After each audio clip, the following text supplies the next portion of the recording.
So I got a chance to check out the LG G6 at a regional launch here in Dubai, and from the time I spent with the phone, here's what I could take from it.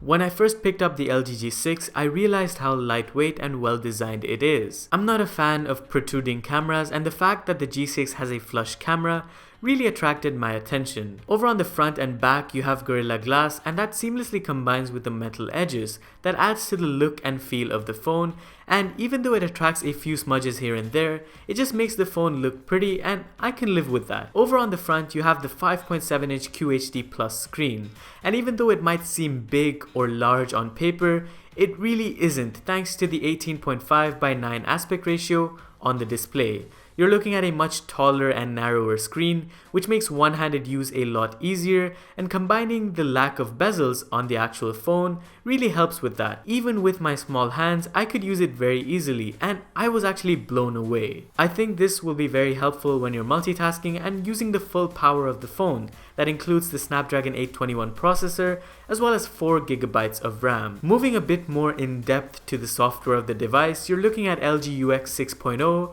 on top of Android 7.0 Nougat, which brings in a whole host of different software features, which I will talk about in the full review of the G6, but the one I noticed at the actual event was the fact that it had an always on display feature, which I think will be useful for checking those notifications on the go. As for the cameras, I didn't get enough time to actually test them out in full depth, but you are looking at a dual 13 megapixel sensor on the back with that panorama 360 mode that I'm really eager to try out, and of course the 5 megapixel front camera, which you'll see a lot of underwater selfies with, because the phone is now IP68 water resistant, which means you can use the phone up to 1.5 meters in depth for 30 minutes. As for other hardware, you're looking at a 3300 mAh battery with Quick Charge 3.0 support thanks to the USB Type-C port, and of course, the headphone jack. Nope, that's not gone anywhere. And that pretty much rounds up this video. The LG G6 is to be available in a black variant, a platinum variant,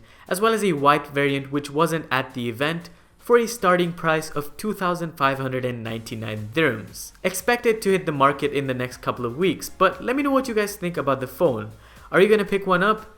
Definitely subscribe to the channel if you want to check out the full review of the phone, which will be coming shortly. But that's been it. Thank you guys for watching, and I'll see you in the next one. Adios.